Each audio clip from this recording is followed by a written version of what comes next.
Okay. So I apologize. My stream ended because I'm gonna curse on my stream right now. Fucking piece of shit spam callers. They call you while you are streaming and it knocks off your stream. I fucking hate spam callers. Anyways, so as I was saying before that piece of shit from some foreign call center decided to call my fucking phone to ask me for my car's extended warranty, fuck you, whatever your name is. Anyways, so or maybe it was for a Medicare call. I don't fucking care. Point is, they kicked off my stream. I know I sound like a petulant child, but this is actually for business. So that being said, oh god. So that being said, um, this is the muzzle. Now this is the actual muzzle design with an angle foregrip. Again, this foregrip will probably be available to download. I would feel basically stupid to actually you know charge somebody for this because again, like it's a comfortable design, but it's my first one. It's very basic, you know. But the cool part about it is that it is solid enough that should you choose to actually use this and like you're like, hey, I like this idea.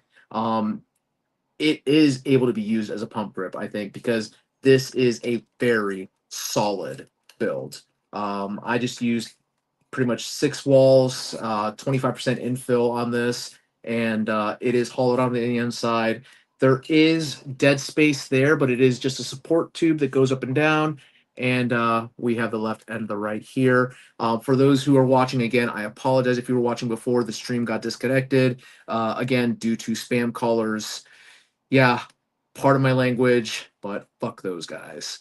Um, so now the actual kit, though, that is going to be available to purchase is going to come, of course, with the buttstock and with the 1.5 muzzle. I went ahead and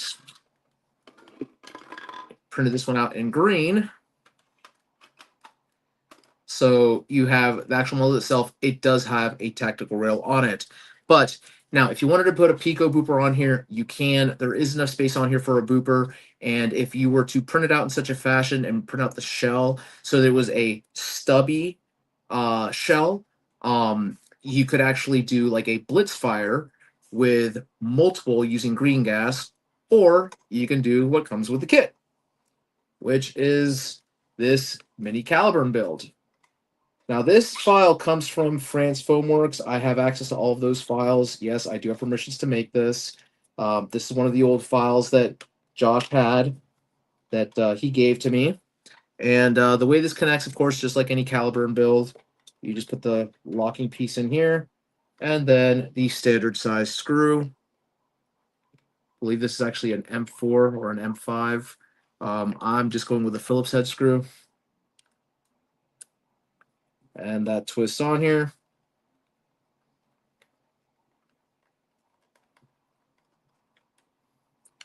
So that being said, that is what the actual looks, what it looked like. Very fish-like, but the muzzle itself is short enough that you can actually still use this as a CQB rifle and be perfectly fine.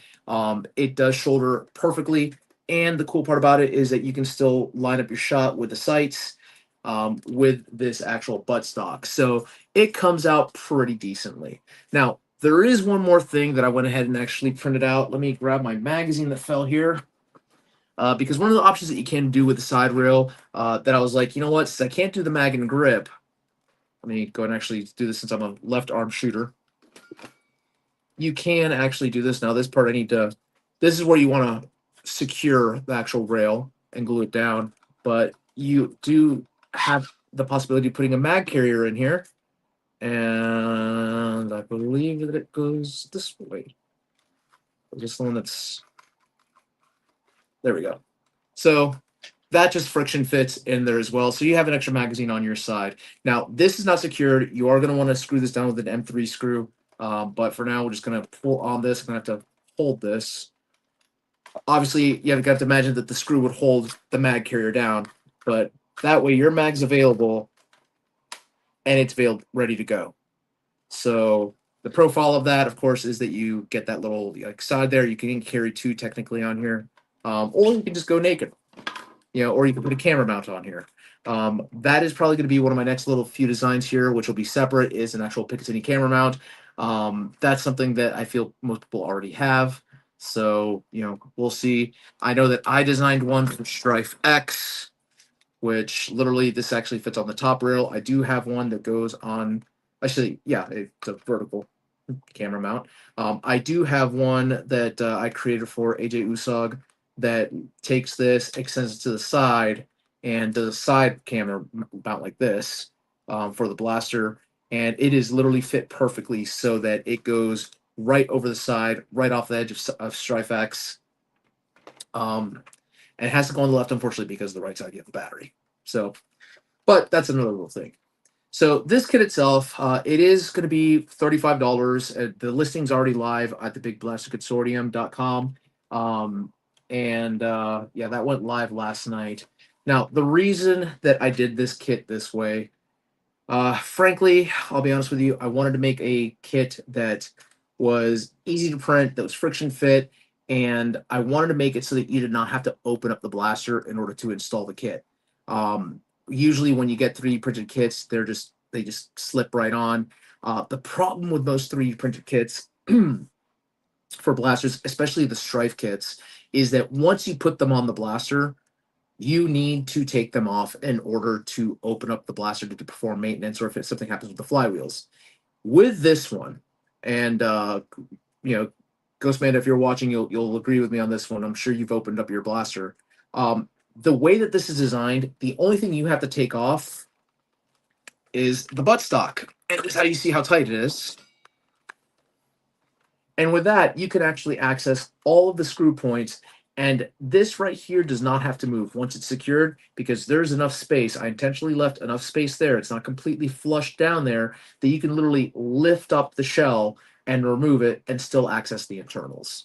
So that is one of the beauty parts about this design. That was, I'll be honest, I wish to say that it was an ingenious thought of me, but when I actually started to work on this, and as I was working on the prototypes, I realized, wait a minute, I can put this in, and this piece right here is one solid piece. It doesn't have to be removed in order for you to access the internals of the blasters. And that's why I did that. So there you have it. Total price on the kit, again, it's going to be about $35. That is less than the standard Strife kits. And the reason that it is priced like that, I'll be honest with you, is because of the filament involved.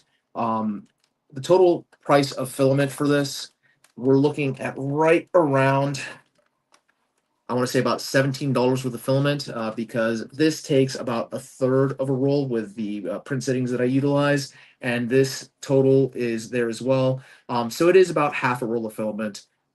This one, I believe, is about 125 grams, and this right here is about 100. So when you add 300 to whatever, you're looking at right around 500 grams of filament. Most rolls of filament are 1.1, so it is about half a roll of filament.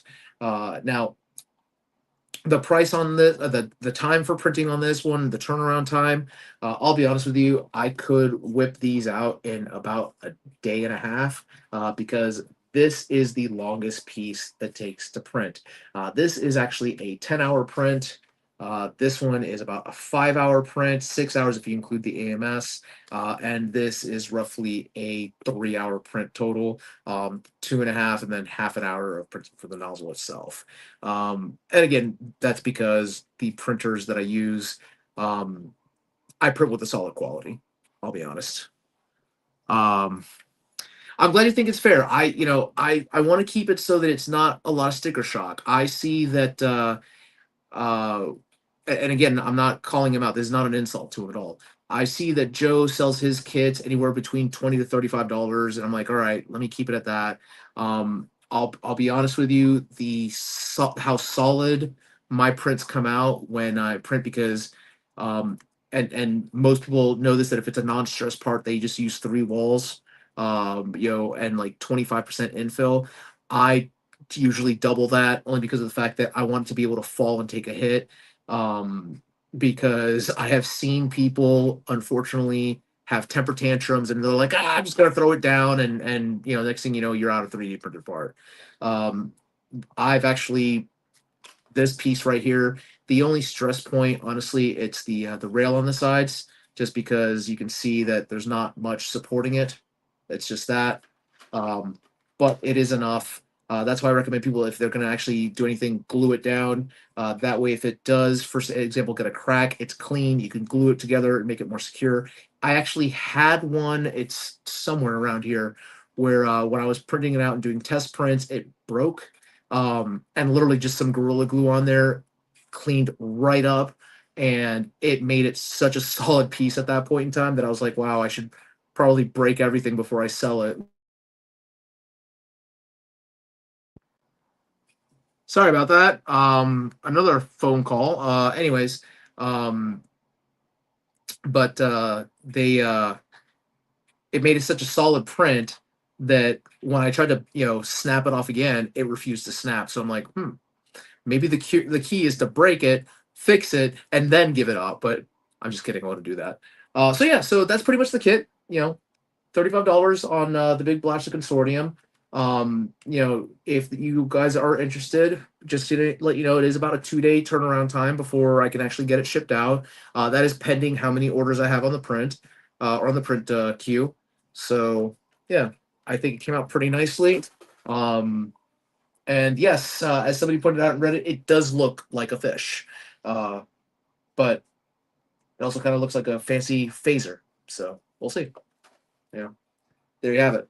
Manta, I'm glad you were able to catch one of my lives, and thank you for your blessing regarding that screw, because I feel like that is an important piece for anyone. Because yeah, thumb screws. There's no reason why they should be charging as much as they are for them. I mean, it's ridiculous. It's like $5 for a pair of thumb screws. Like, part of the vulgarity. I have a whole bunch of M3 screws that I could just like mold into a piece of plastic. Congratulations, instant thumb screw. And that part, if you're okay with that, I'd like to use that file. I'm not going to charge more to the kit for that. It's already going to be 35. I will say, by the way, I have your email. I'm going to shoot you a file, please, between us. If you would not mind testing something for me, um, see how your foregrip works with this one, if you don't mind. I'm really curious to see what it would look like. But I'm gonna go ahead and actually, I have your email, so I'm gonna shoot you something, a little gift. All right. Um, but yeah, there you have it. So yeah, thank you all for watching. Until next time, y'all, keep on blasting. All right.